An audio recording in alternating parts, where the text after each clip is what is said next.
High বন্ধুরা, আমি শুভ্রা। আজ অনেক দিন পর আবার একটা গল্প নিয়ে চলে এসেছি।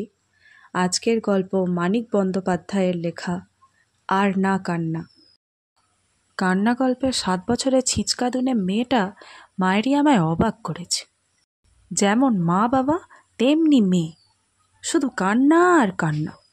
যত চাও রুটি খাও শুনে কোথায় খুশিতে ডগমগ হবে, ভাববে যাকগে আজকে পেটটা আমার ভরবেই ভরবে।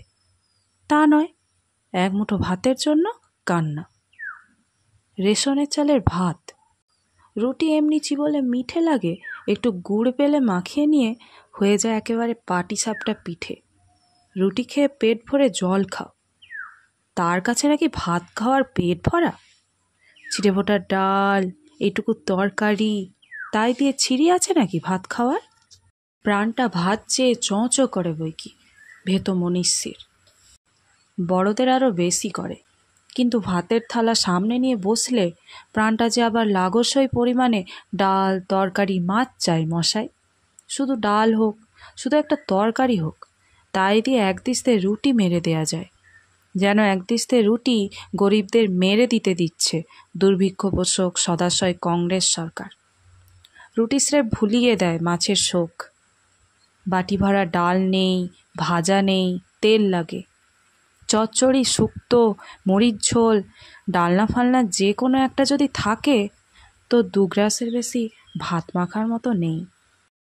নাকে একটু আঁশটে গন্ধ নেই। সারাদিন হাড় ভাঙা খাটুনি খেটে রাত 11টায় হয় কাদার মতো গলা গলা, আর নয়তো কড়কড়ে শক্ত ভাত। খেতে পেয়ে কে যে সুখে একদম গদগদ হয় বাংলায়। ঠান্ডা বরফ ভাত, সেটা ভুললে চলবে না।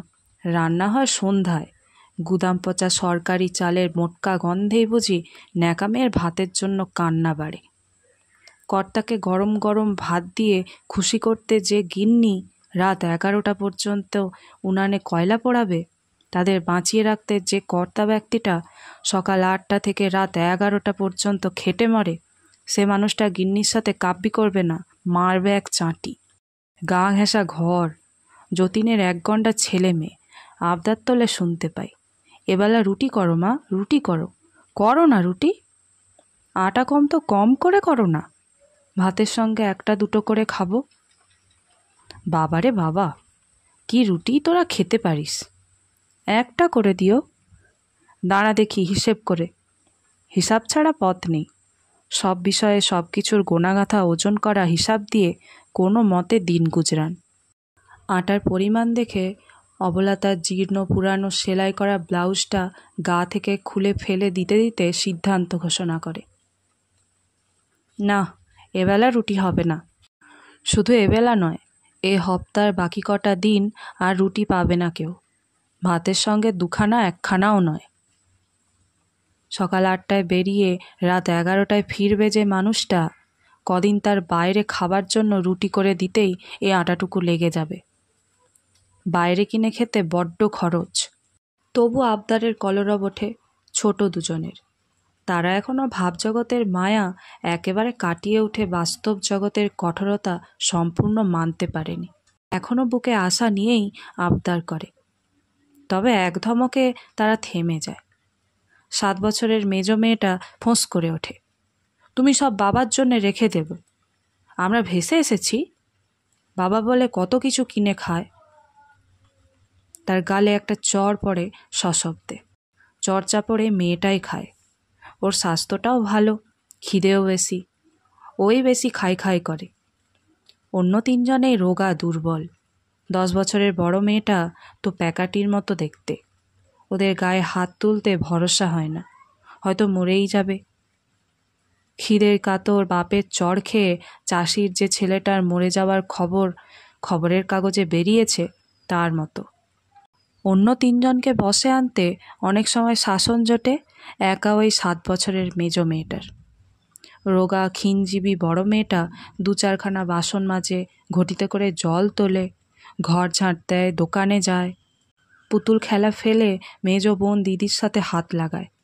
পুতুল খেলার চেয়ে তার ভালো লাগে টুকটাক সংসারের কাজ করার খেলা। সে দিদির কাজ করে, মার কাজ নয়। মার সঙ্গে তার বিবাদ।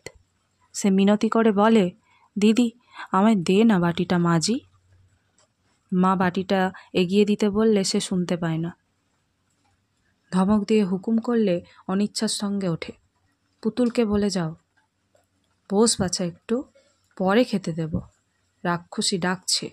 8টা বাজবার আগে ঝিমিয়ে নেতিয়ে আসে 4জন। সেটাও মেজাজ বিগড়ে দেয় অবলার। কিন্তু বেচারিরা করবে কি? খাদ্যে মেটে ক্ষয়ের পূরণ আর পুষ্টির প্রয়োজন ঘুম, তাই ঘনিয়ে আসে আরও বেশি ক্ষয় ঠেকাতে। এ বিষয়ে প্রকৃতি ছেড়ে কথা কয় না কাউকে। ওই তেতালা বাড়ির ভুঁড়িওয়ালা মালিক ঘনশ্যামবাবু 7 জন ভাড়াটের কাছে লোকটা মাসে বাড়ি ভাড়াই পায় 400 টাকার মতো। অনিদ্রারও খুব বেশি বেড়ে গেলে মাঝে মাঝে তাকেও মাছ মাংস মিঠাই মন্ডা একেবারে বাদ দিয়ে উপোস করতে হয়। অতি পুষ্ট শরীরটা তার যথারীতি পুষ্টি না পেয়ে আপসে একটু ঘুম এনে দিয়ে নিদ্রাহীনতার অসহ্য কষ্টে তাকে পাগল হতে দেয় না। 4 জনে একসঙ্গে খেতে বসে, তার মানে 4 জনকেই একসঙ্গে বসানো হয়। একসঙ্গে চুকিয়ে দিলেই হাঙ্গামা চুকে যায়। আমি আলু পাইনি মা, আমায় ডাঁটা দিলে না যে? একটুখানি ডাল দাও না মা, শুধু একটুখানি। পেট ভরেনি, আমারও ভরেনি। খা খা খা, আমার হাড় মাস চিবিয়ে খা তোরা। রোগা বড় মেয়েটা চুপচাপ খায়। এবার সে তার ক্ষীণ কণ্ঠ যতদূর পারে চড়িয়ে বলে, তুমি যেন কেমন করো মা, রুটি দিলে না একখানা? 1 হাতা করে ভাত দাও না আমাদের। খিদের চোটে রাতে ওরা কাঁদলে ফের মারবে তো। ঘরে বসে মেয়েটাকে যেন চোখের সামনে দেখতে পাই। একটু বাঁকা মেরুদণ্ডটা সে সোজা করেছে। শীর্ণ মুখে যেটুকু ক্ষোভের স্ফুরণ হয়েছে খাঁটি দরদির চোখ ছাড়া নজরেই পড়বে না। ছোট ছোট চোখ, সে চোখে ভর্ৎসনার ঝিলিক দেখে কালো হরিণ চোখের কথা ভুলে গিয়ে রবীন্দ্রনাথ নতুন প্রতিবাদের কবিতা লিখতেন। তোমরা সব চেটেপুটে খাবে, আমরা উপোস দেব? দেখ তো হাঁড়িতে ভাত আছে কতটুকু, তোদের জন্যে দুবেলা হাঁড়ি ঠেলছি, আমি খাবো না? মাকে কৈফিয়ত দিতে হয় ছেলে মেয়ের কাছে। প্রচার করতে হয় যে মা হওয়া কি মুখের কথা, বাপ হওয়া কি সহজ কাজ। মায়ের কত ত্যাগ, বাপের কত ত্যাগ, তাতেই মুগ্ধ সন্তুষ্ট থাকা উচিত সন্তানের। মেজো মেয়েটা ছ্যাঁচড়, সভ্যতা ভব্যতা ভদ্রতা কিচ্ছু শেখেনি 7 বছর বয়সে। সে ফ্যাঁস করে ওঠে, ইস, তোমরা খাবে না খাবে আমাদের কি? আরও ভাত রাঁধুনি কেন? তোমরা খাও না যত খুশি, আমরা না করেছি? আমাদের খালি মারবে, আমাদের খালি পেট ভরে খেতে দেবে না? হে রাত 8টার তারায় ভরা আকাশ, একবার বিদীর্ণ হও, কোটি বজ্রের গর্জনে ফেটে চৌচির হয়ে যাও। আমার বাংলার ছেলে মেয়েরা আজ খিদেই কাতর হয়ে একখানা রুটির জন্য, এক মুঠো ভাতের জন্য সংগ্রাম শুরু করেছে নিরুপায় মায়ের সঙ্গে। রাত 10:30 নাগাদ বাড়ি ফিরে জামা কাপড় ছেড়ে যতীন 2 দণ্ডের জন্য আমার ঘরে বসে। আড্ডা দিতে নয়, সারাদিন যা করেছে তার একেবারে বিপরীত কাজ, আহার এবং নিদ্রার জন্য নিজেকে প্রস্তুত করতে। যে খাটে সে জানে যে খাটুনি শেষ করেই খিদের চোটে দিশেহারা হয়ে যেতে নেই। তাতে অসুখ হয়। শোষণের স্তর থেকে একেবারে পোষণের স্তরে আছাড় খেয়ে পড়লে সামঞ্জস্য ঠুনকো কাঁচের মতো ভেঙে চৌচির হয়ে যায়। আমার দেয়া বিড়িটা ধরায়, টানতে গিয়ে কাশে, গায়ে বাতাস লাগায়, হাঁপ ছাড়ে, দেহ মনের টান করা তন্ত্রী আর স্ক্রুগুলি ঢিল করে দেয়। আমার চোখের সামনে 2 দণ্ডে জীবন্ত মানুষটা ঝিমিয়ে নেতিয়ে আসে। এও বাঁচার লড়াইয়ের কৌশল। সকাল থেকে চলেছে সক্রিয় লড়াই। এখনকার লড়াই নিষ্ক্রিয় বিরামের। চিন্তা, ভয়, ক্ষোভ, দুঃখ, স্নেহ, মমতা, আনন্দ, উদ্দীপনা, ন্যাকামি, কোনো অজুহাতেই আর এক বিন্দু বাড়তি শক্তি ক্ষয় করা নয়। খেয়ে বসেই টের পায় নিজের ভাগ কমিয়ে অবলা তার পাতে ভাত বেশি দিয়েছে। 2টো রসগোল্লা নয়, পেটে খিদে নিয়ে পেট ভরবে না জেনে 2 মুঠো ভাত বেশি দেওয়া। এ ত্যাগের আগের দিনের মূল্য দেবার স্বাদটা মনের কোণে একবার উকি দিয়ে যায় বইকি। দরদ দেখিয়ে বলতে ইচ্ছে হয় বইকি যে তুমি আমার রাক্ষস বানাবে। কিন্তু সারাদিন হাড় ভাঙা খাটুনি খেটে নিছক আগের দিনের জেদ টানার জন্যেই ন্যাকামি করা কি পোষায় মানুষের? খেতে শুরু করে খাঁটি দরদ দেখিয়ে বলে, তুমিও বসে যাও, মিশে রাত করবে কেন? হ্যাঁ, আমিও বসি। ফাঁকা আদর আর মিছে চোখে জল আসার চেয়ে কত মনোরম এই বোঝাপড়া। ভোরে উঠে উনান ধরাতে হবে অবলাকে। রাতের আবছা আধার বজায় থাকা ভোরে তাড়াতাড়ি খেয়ে নিয়ে তাকে বিশ্রাম করতে বলাটাই সবচেয়ে সুমিষ্ট আদর। অবশ্য অবস্থাটা এরকম বলে। তারা শোয়, তাদের চোখে গাঢ় ঘুম ঘনিয়ে আসে। ঘুমোতে কেন, শ্বাস উঠে মরতেও 2-4 মিনিট সময় লাগে মানুষের। সেই ফাঁকে মেজ মেয়েটা উঠে চলে যায় রান্নাঘরে। খিদের আগুনে পুড়ে গিয়েছে তার ঘুম। অন্ধকারে কোথায় গেল, কি করতে গেল মেয়েটা? অবলায় ওঠে গায়ের জোরে, বলে, মা গো, আর পারিনি। রুটি পায়নি মেজ মেয়েটা। অন্ধকারে আটা নিয়ে সে জলে গুলে খাচ্ছে। খানিক ছড়িয়েছে মেঝেতে। এঁটো হাতটা তুলে নিয়ে অবলা প্রাণপণে বসিয়ে দেয় তার পিঠে। আর তো কান্না চিরে যায় রাত্রির অন্ধকার। হট্টগোলে চমকে জেগে কেঁদে উঠেই কান্না থামায় খিনজিবি রোগা বড় মেয়েটা। রান্নাঘরে গিয়ে দেখে কি, বোনটি তার আকাশ চেরা গলায় চেঁচাতে চেঁচাতে আটার হাঁড়িটা কাত করে ফেলে হাত পা ছুঁড়ে তছনছ করে উড়িয়ে দিচ্ছে আটাগুলি।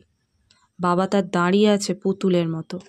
মা হাতাটা উঁচু করেছে মেয়েটাকে আরেক বসিয়ে দেওয়ার জন্য। রোগা মেয়েটা দুহাতে হাতাটা চেপে ধরে কেড়ে ছিনিয়ে নেয়। যাকে মারবার জন্য হাতা উঁচু করা, হাতা ধরা, হাত দুটো তারই মায়ের। তাই রোগা মেয়েটার ক্ষীণ শক্তিটুকুই হাতাটা কেড়ে নেবার পক্ষে যথেষ্ট হয়। সপ্তমে তোলা তীক্ষ্ণ বাঁশির আওয়াজে বলে, পেতলের হাতা দিয়ে মারলে যে মরে যাবে মা। ও বড় যে দরদি আমার, বলে রোগা মেয়েটার গালে চড় কষিয়ে দেবার জন্য অবলা হাত তুলেছে। যতীন তার হাতটা চেপে ধরে। কি করছো? অবলা ঠান্ডা হয়ে বলে, আর সয় না, এবার আমি মরব। মেয়ে বলে, মরবে তো নিজে মরো না, আমাদের মারছো কেন? আজকের গল্প এখানেই শেষ। আবার নিশ্চয়ই নতুন কোনো গল্প নিয়ে ফিরে আসব। আজ আসি। সবাই ভালো থেকো, সুস্থ থেকো।